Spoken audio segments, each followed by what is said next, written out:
গিয়াসউদ্দিন তাহেরি, তুমি যেই ইমামের যেই আবু হানিফার ভক্ত বলে দাবি করো, তোমার ইমামের ইতিহাস তো দেখো। তোমার ইমাম কোন ফিরের বিরোধিতা করার কারণে জেলখানার মধ্যে তাকে মারা হলো, কি ঘটনা কি? আজকে শুধু শাইখুল হাদিস ইবনে শাইখুল হাদিস জেলখানা গেছে আল্লাহর ওলিদের বিরোধিতা করার কারণে, তাহলে নোমান ইবনে সাবিত কোন আল্লাহর ওলির বিরোধিতা করেছে? জেলখানা যাওয়াটাই যদি কি হয়, আল্লাহর ওলিদের বিরোধিতার কারণ হয়, তাহলে যুগ যুগ ধরে আল্লাহ রাব্বুল আলামিনের এতগুলো নবীকে, হযরত জাকারিয়া আলাইহিস সালাতু ওয়াস সালামের ইতিহাস জানেন না? জাকারিয়া কে? আল্লাহর নবী, নাম কি? জাকারিয়া আলাইহিস সালাতু ওয়াস সালাম তাওহীদের দাওয়াত দিতে গিয়ে কাফেরদের কথা না শোনার কারণে তারা হত্যা করবে। হযরত জাকারিয়া ভয়ে দৌড় দিয়ে একটা গাছকে বলছে তুমি দুই খন্ড হয়ে যাও। হযরত জাকারিয়া গাছের মধ্যে ঢুকে গেছে, গাছ মিলে গেছে। জানেন না আপনারা, এই গাছের উপর দিয়ে করাত দিয়ে হযরত জাকারিয়াকে দুই টুকরো করা হয়েছে। আল্লাহর নবীকে কি দোষ ছিল হযরত জাকারিয়া? আসেন হযরতে ইমাম আবু হানিফার ঘটনা বলছি। হযরতে আহমদ ইবনে হাম্বল, হাম্বলি মাযহাবের ইমাম, নাম কি? আহমদ ইবনে হাম্বল। প্রতিদিন জেলখানায় তাকে ৮০টা দৌড়া লাগানো হতো সরকারের পক্ষে থাকার জন্য, সরকারের পক্ষে, অন্যায়ভাবে সরকারের পক্ষে ফতোয়া দেওয়ার জন্য। হযরতে কি এই হাম্বলি মাযহাবের ইমাম আহমদ ইবনে হাম্বল রাহমাতুল্লাহ আলাইহিকে প্রতিদিন ৮০টি বেতারাঘাত করা হতো। আসেন হযরতে ইমাম মালিকি মাযহাবের ইমাম, তাকে কি পরিমাণ নির্যাতন করা হয়েছে, তাকে জেলখানা কত কষ্ট দেওয়া হয়েছে। হযরত শাফির ঘটনা দেখেন, ইবনে তাইমিয়া রাহমাতুল্লাহ আলাইহির ঘটনা দেখেন। যুগ যুগ ধরে আল্লাহর যত বড় বড় ওলিরা প্রত্যেকটি আল্লাহর ওলিকে এরকম কঠিন জেলখানার নির্যাতন ভোগ করতে হয়েছে। তাহলে আজকে যারা এটা বলে বেড়ায় আমরা পীর মুরিদের পক্ষে, আল্লাহর ওলিয়াদের পক্ষে, এই জন্য আমাদের উপরে মুসিবত আসে না, না, মিথ্যা কথা। তোমরা চাটুরে, ওলামায়ে চাটুরে, তোমরা জালেম শাসকের পাউচেটা গোলাম, যার কারণে তোমাদের উপরে গজব আসে না। তোমরা তাওহীদের কথা বলে দেখো, যেভাবে শাইখুল হাদিস ইবনে শাইখুল হাদিস তাওহীদের কথা বজ্র কণ্ঠে, বলিষ্ঠ কণ্ঠে বলেছে, তুমিও সেরকম বলে দেখো, আগামীকাল তোমার অস্তিত্ব থাকবে না। আমরা সেরকম বলি না বলে আমরা বেঁচে আছি। প্রিয় ভাই, এই জন্য আমি আজকে আপনাদের সামনে আয়াতগুলো পড়েছি। মনে রাখবেন, কোন জালেম যদি কোনো আল্লাহ ওয়ালার উপরে জুলুম করে, তাহলে মনে রাখবেন এই জুলুমটা হলো সে যে মুত্তাকি, সে যে আল্লাহ ওয়ালা, সে যে জান্নাতি, তার পরিচয়ের একমাত্র গ্যারান্টি। কারো উপরে মুসিবত আসার অর্থই নয় সে কি জাহান্নামী হয়ে গেছে, সে গুনাহগারের জন্য মুসিবত আসছে না, বরং আবার আল্লাহ তার ঈমানটাকে আরো কুষ্টি পাথরে পরীক্ষা করার জন্য তাকে মুসিবতে পতিত করছে। যোগে যোগে আল্লাহর ওলিদেরকে, কোরআনের পাখিদেরকে এইভাবে জেলখানার মধ্যে মারা হয়েছে না? আল্লাহ আমাদেরকে বুঝদান করুন। এই সমস্ত ভণ্ড যারা সুন্নি নামে ভণ্ডামি করে, এদের ভণ্ডামি থেকে আমাদের ঈমান ও আমাদের আমলকে হেফাজত করুন। এবার আসুন, যে জিনিসটা নিয়ে বর্তমানে সবচেয়ে বেশি তোলপাড়, আমাদের নবী কখন থেকে নবী হয়েছে? আমাদের নবী কখন থেকে নবী হয়েছেন? আমাদের দেশের অত্যন্ত প্রিয়, প্রত্যেকটি মুসলমানদের হৃদয়ের স্পন্দন একজন শায়েখ, নাম শায়েখ আহমদুল্লাহ হাফিজাহুল্লাহ। তাকে চিনেন না কে? আস-সুন্নাহ ট্রাস্ট যিনি পরিচালক, সভাপতি, চেয়ারম্যান, শায়েখ আহমদুল্লাহ হাফিজাহুল্লাহ, নাম শুনছেন না? যিনি হাজার হাজার লক্ষ লক্ষ দুস্থ গরিব মানুষের একমাত্র অবলম্বন। বন্যা আসুক, ছিডর আসুক, যেখানে আগুন লাগছে, কারো ঘর জ্বলে গেছে, কেউ পানিতে ডুবে মারা গেছে, প্রত্যেকের ঘরে সর্বপ্রথম দৌড় দেখে শেখ আহমদুল্লাহ হাফিজাহুল্লাহ হাজার হাজার বৃদ্ধ গরিব ভাইদেরকে যেই রিক্সা কিনে দিয়েছে, সেলাই মেশিন কিনে দিয়েছে, হাজার হাজার গরু ছাগল কিনে দিয়েছে, হাজার হাজার সুনামগঞ্জ সহ বন্যা কবলিত এলাকাগুলোর মধ্যে যিনি ঘর করে দিয়েছে, খাদ্য নিজের কাঁধে করে মাথা করে পৌঁছে দিয়েছে, তার নাম শেখ আহমদুল্লাহ হাফিজাহুল্লাহ। একটা নাম বলার সাথে সাথে আপনি যে কোনো মিডিয়াতে দেখবেন বেশি আসবে শেখ আহমদুল্লাহ হাফিজাহুল্লাহ। আর যুগ শ্রেষ্ঠ একজন আলেমে দ্বীন, বিদ্দলিল বিদনুসুস কথা বলে। হ্যাঁ, ওনার সাথে আমার কয়েকটা আকীদাগত, কয়েকটা মাসলাগত আমার সাথে ওনার সাথে মতানৈক্য থাকতেই পারে, এটা স্বাভাবিক, থাকবেই, কিয়ামত পর্যন্ত থাকবে। কিন্তু উনি বক্তৃতার মধ্যে বলেছেন, আল্লাহর নবী সাল্লাল্লাহু আলাইহি ওয়াসাল্লাম যখন বয়স 40 হয়, তখন আল্লাহ রাব্বুল আলামিন হেরা গুহার মধ্যে নিয়ে আল্লাহ রসুলকে নবুয়ত প্রদান করেছেন। ইকরা বিসমি রাব্বিকাল্লাযী খলাক, কোরআনের সর্বপ্রথম আয়াত নাজিল করে আল্লাহ রসুলকে নবুয়তের জিম্মাদারি আল্লাহ রসুলের হাতে অর্পণ করেছেন।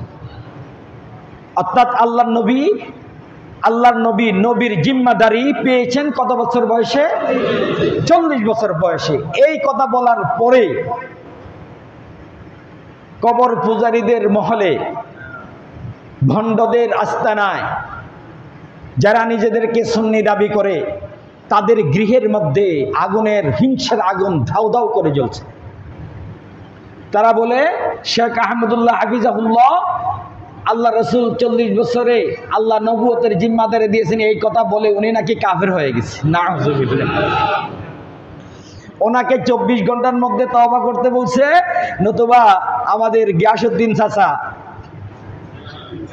এই দুষ্ট শয়তান, বোবা শয়তান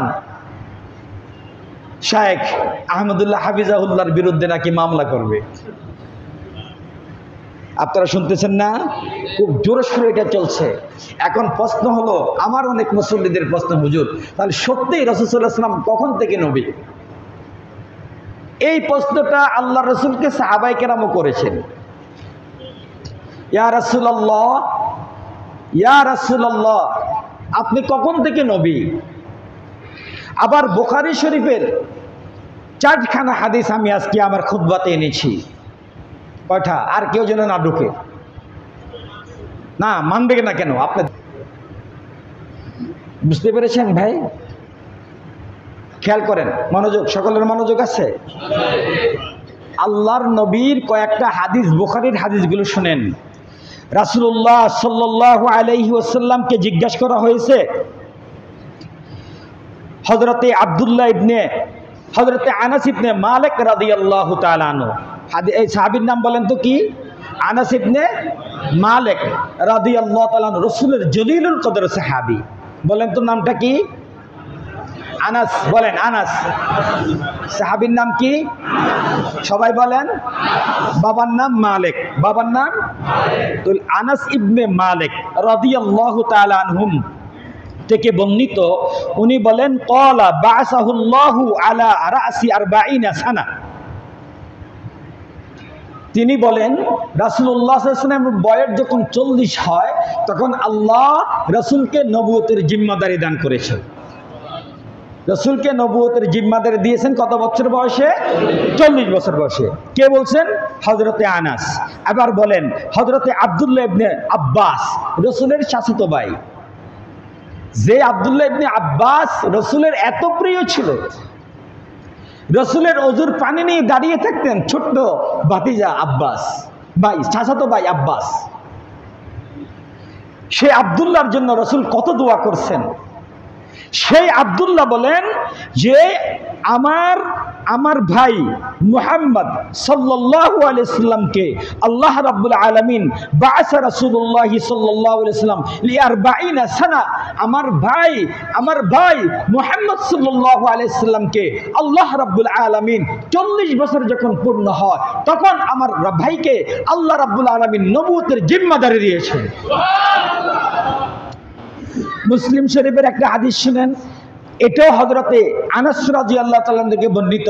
হযরতে আনাস বলেন, বা'সা রাসূলুল্লাহ সাল্লাল্লাহু আলাইহি সাল্লাম আলা রাসি 40 সানা। আল্লাহর রাসূলকে আল্লাহ রাব্বুল আলামিন 40 বছর বয়সে নবুয়তের জিম্মাদারি দান করেছেন। এটা আমরা সবাই জানি না? সবাই জানেন কিনা? পৃথিবীর সমস্ত মুসলমান জানে কিনা? এবং কি ইহুদি, খ্রিস্টান, কাফেররাও জানে আমাদের নবী নবুয়তের জিম্মাদারি পেয়েছেন কত বছর বয়সে। এখন ও গিয়াসউদ্দিন তাহিরি এবং কবর পূজারী ভাইরা, তোমরা যারা আজকে শেখ আহমদুল্লাহ সহ যারা 40 বছর বয়সে রাসূল নবুয়ত পেয়েছে এটা বললে যদি কাফের হয়ে যায়, তাহলে হযরতে আব্দুল্লাহ ইবনে আব্বাসকে কাফের বলো যদি তোমার বুকে ফাটা থাকে। তুমি হযরতে আনাসকে কাফের বলো, বুঝেন নাই? তুমি শেখ আহমদুল্লাহকে কাফের বলছো। আহমদুল্লাহ তো শেখ হযরত আব্দুল্লাহ ইবনে আব্বাসের কথা বলেছে। আহমদুল্লাহ তো হযরত আনাস রাদিয়াল্লাহু তাআলা হাদিস বলেছে। তাহলে আহমদুল্লাহ যদি কাফের হয় তাহলে তো সাহাবায়ে কেরাম এরাও তো কাফের হয়ে যাবে। বুকের পাটা থাকলে ওদের নাম ধরে বলো না কাফের হয়ে গেছে। আশ্চর্য বিষয়, একটা সমাদাপ্রাপ্ত জিনিস। 40 বছর রাসূলুল্লাহ, প্রত্যেকটা নবীকে আল্লাহ 40 বছরের নবুয়ত দিয়েছেন, প্রতিটা রাসূল। হযরত ঈসা আলাইহিস সালাম যে বলছেন আমি কিতাব নিয়ে আসছি, তখন থেকে কি আল্লাহ জিম্মাদারি দিয়েছেন হযরত ঈসাকে? না, হযরত ঈসাকে জিম্মাদারি দিয়েছেন 40 বছর পূর্ণ হওয়ার পরে। এবার আসেন, তাহলে যে একটা সহিহ হাদিস আছে, রাসূলকে সাহাবায়ে কেরাম জিজ্ঞেস করছেন, ওগো আল্লাহর রাসূল আপনি কবে থেকে নবী?